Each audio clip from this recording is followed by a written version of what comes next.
eu gostava muito da ideia de história, de ser um historiador, aí de jornalismo, e aí por último, assim, subsidiariamente tinha a ideia do direito. Ah, é? Foi uma família muito tradicional, e eu sabia que eu ia agradar os meus pais se eu seguisse a carreira jurídica. E eu pensei também, eu nunca, assim, eu nunca fui muito ambicioso materialmente, e aí o que eu ficava imaginando era o seguinte, poxa, história é a área de maior interesse que eu tenho, mas assim, do ponto de vista financeiro, o retorno, só se eu for o melhor, né? Se for o melhor professor de história, se eu for o melhor historiador, se eu fizer o livro que mais vai vender. Eu falei, cara, você nunca foi o melhor em nada do que você fez, é melhor não seguir essa carreira. E aí no jornalismo a mesma lógica, eu falei, caramba, deve ser uma faculdade super puxada, deve ter que escrever muito, ler muito. E aí eu acabei fazendo direito meio por comodismo, né? Tanto que eu nunca nem prestei o exame da ordem, assim que eu consegui o diploma. Uma história engraçada, porque eu me formei, e aí você solicita o diploma na seção de alunos e tal. E aí eu acho que eu solicitei e esqueci. E aí um belo dia eu fui interpelado assim, não, porque você nem se formou. Eu falei, como assim? Eu me formei. Falei, ué, cadê o diploma que você nunca mostrou pra gente? Foi criada essa dúvida na família. Eu falei, não, você tá de brincadeira, lógico, mas não, tenho aqui as notas pra provar e tal. Não, a gente quer a prova. Eu meio tirando sarro. Mas eu falei, poxa, realmente, né, pegar esse diploma é importante. Meu pai, né, valoriza, querendo ou não, o diploma da USP. Aí eu fui lá na sessão de alunos. Aí eu cheguei lá, aí a moça, né, super gentil, simpática, me atendeu, falou assim, você é o famoso Caio? Ué? E na época eu não era o famoso Caio, né? Sei. Você é o famoso Caio? Caio de Arruda Miranda? Era Caio Coppola ainda. Você é o famoso Caio de Arruda Miranda? Falei, sou, da onde vem toda essa minha fama, né? Você é o único que você, você é o único estudante, desde que todo mundo tá aqui, tinha funcionário de carreira de 20 anos, que se formou na USP e não veio retirar o diploma. E o seu diploma está aqui. Tava enquadrado assim. Ela tirou o pó. Eu tinha pedido o diploma há 5 anos antes. 6 anos antes. Quem é que se forma em direito e não pega, né? Pra você ver como eu me importo. Aí é engraçado, né? Porque as pessoas aí na pequenez delas, né? Tentando ofender, falam assim, poxa, esse aí nem passou na OAB. Meu irmão, eu nem tentei. Isso é irrelevante pra mim. Meu diploma tava lá pegando empoeirado, porque não é o que eu queria fazer. E isso são só títulos, né? E assim, graças a Deus, a minha integridade intelectual, a minha confiança intelectual é muito maior do que... A vida te jogou pro outro lado, pra outro lado, né?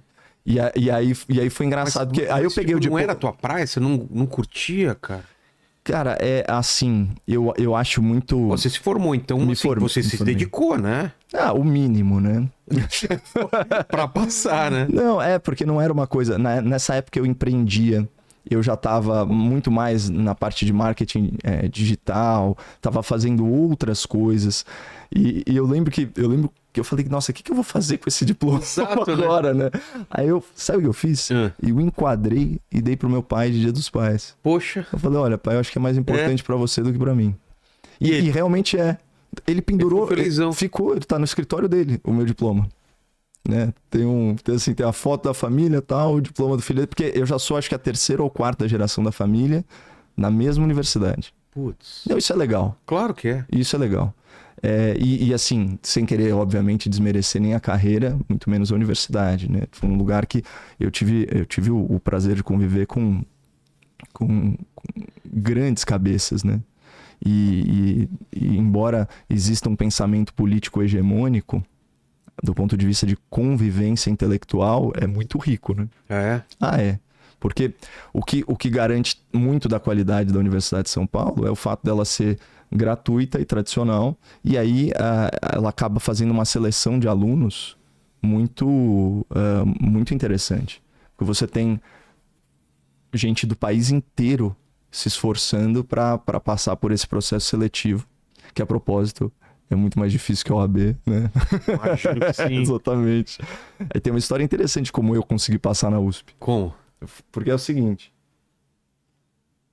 naquela época, quando eu era adolescente, cara, minha cabeça tava em outro lugar, assim, quando eu tinha 17 anos. Pra começar, Léo, tô vendo que o Léo tem uma cabeleira expressiva aqui. Se puder dar um close no penteado dele. Longos cabelos do Léo. Eu tinha um cabelo até aqui, cara. Pra você ter uma ideia. E eu era presidente do Grêmio. E eu queria saber de, sei lá... Grêmio não, Grêmio... o Grêmio estudantil. O pessoal vai achar que é do... rival do Inter. Exato. Não é. Eu era cauzão, eu organizei o boicote da lanchonete do colégio, que tinha monopólio da venda de lanches. Não, e era caro demais. Eu falei, Eu pensei, bom, são 20 dias comerciais. Comunista! Era comunista! Era comunista. Prezada lanchonete, você não pode praticar esses preços, porra! E aí eu resolvi organizar esse boicote. Aí eu era suspenso, não sei o quê. Na hora do vamos ver, eu tava no 3º colegial. A gente tinha voltado da viagem de formatura. Na época a gente ia pra Porto Seguro. Imagina, aquela molecada na passarela do álcool, né? Enfim. Vai. Porto Seguro não deve aguentar mais estudante, né, cara? Os caras devem proibir. Existe isso hoje em dia? Cara, eu acho que não sei. Existe ainda, né? Existe. Eu não acho sei. que o PIB de Porto Seguro vive de estudante, vive de estudante, tomando o primeiro porre. Mas, quando eu voltei, todos os meus amigos, eu tinha uma turma bem legal de amigos, todos os meus amigos estavam se preparando melhor que eu para o exame vestibular. E assim, já estavam no cursinho, e aí eu me senti para trás, né? Pra você ver como é importante a pressão dos pares. E como isso influencia, né? Como o grupo influencia o comportamento do indivíduo. Eu comecei a ver os amigos que eram do meu convívio e tal, falei, cara, eu tô ficando muito para trás. E aí eu fui no cursinho conversar com o diretor. Ele falou, Caio, é o seguinte, falta 8... a gente tem um curso que chama Intensivão, são 8 semanas até a primeira fase. Só que o problema é que já passaram 2 semanas. Você tá muito atrasado. Aí eu virei pro cara e falei o seguinte, então você me dá um desconto. Aí o cara olhou assim, e realmente foi 1/3 do preço. Então, por exemplo, sei lá, era R$1.000 o cursinho, foi 300. Sim. Aí eu comecei a assistir o cursinho, e eu lembro, Vilela, eu falei, cara, eu errei a mão. Não tenho a menor condição de assimilar tanto conhecimento em tão pouco tempo. Principalmente exatas, que era uma dificuldade para mim. Eu falei, eu preciso achar outra forma de passar na faculdade. Eu falei, bom, na parte de exatas eu vou me focar em algumas matérias ou alguns tópicos específicos. Então, por exemplo, matemática, eu só estudei figuras geométricas, por exemplo. Química também, só, sei lá, química orgânica e assim por diante. E aí eu tentei me dedicar àquilo, mas eu fiquei na minha cabeça, né? Preciso achar alguma forma de otimizar o tempo, né? De ser um essencialista aqui. Aí olha que curioso. Teve uma palestra lá no colégio de um desses bambambãs de cursinho e o cara falando o seguinte, olha, a USP é a prova de espertinhos. Porque se você chutar D de Deus, em toda a prova, você não vai passar, porque existe uma distribuição igual entre as alternativas. Ou seja, na minha época, eram 100 questões, 5 alternativas, 20 alternativas por letra. Certo. Concorda? Você chuta D de Deus, você vai fazer só 20, você provavelmente não vai passar na USP. Nota de corte no direito, na minha época, por exemplo, eram 74, 75 de 100. Mais ou menos. Aí isso ficou na minha cabeça. Aí o meu pai, todo preocupado, pra você ver, né? A diferença de estrutura familiar, um bom colégio, vai conectando as coisas. Meu pai chegou em casa com, na época era um CD-ROM. A audiência mais jovem nem sabe o que é isso. Bom, mas era um CD, tipo um DVD, também não sabem o que é. Bom, tá difícil, né? Mas enfim, era um CD-ROM com o resultado de todas as últimas provas da FUVEST.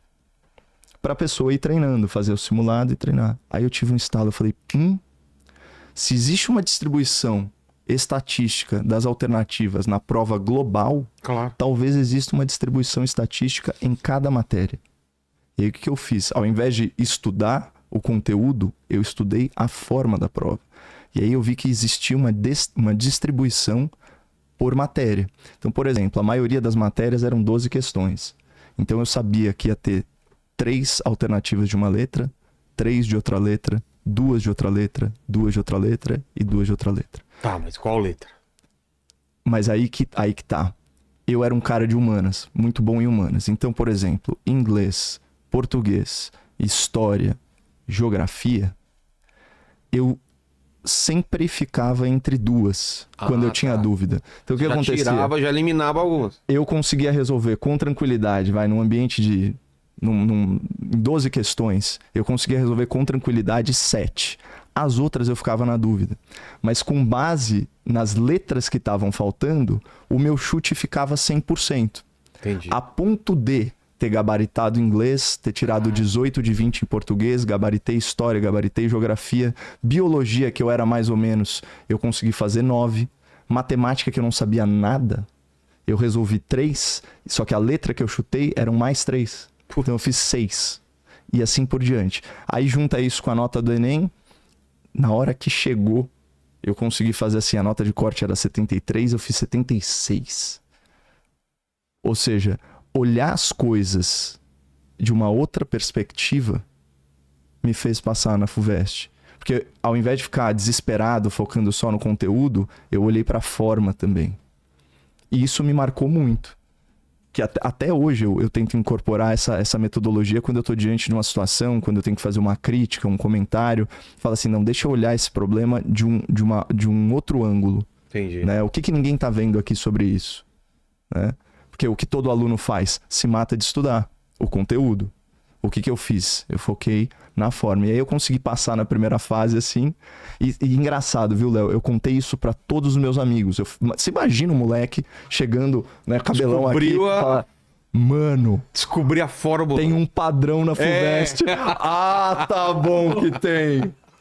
Eu falei, tem. E funciona assim e tal. Só que realmente você gastava muito tempo fazendo essa análise das letras. Então você realmente ia sacrificar um pouco de atenção, alguns minutos, pra ver qual letrinha que é a certa pra você chutar e não sei o que e tal. Mas enfim, deu certo. Funcionou e funcionou pra um outro amigo meu que passou na FEA também. Ele falou, cara, eu segui o método, passei por pouco. Só que assim, acho que ninguém estudou mais que eu pra segunda fase. Mas eu também fui atrás da forma. Eu tentei ir cruzando os conteúdos pra ver a incidência, tipo, do que ia cair, sabe? Ah, será que vai cair China ou vai cair Rússia, sabe? E aí eu ia CDF, só pela não é? Só o jeito de falar já vê que é um CDF. Se você arrasta pra cima agora, eu compro esse método. Exatamente, cara. Não serve mais. Você sabe que Já mudaram, né? Já mudaram. No outro ano já era, acho que 90 questões, agora tá mais complexo. Agora tá mais séria a FUVEST. E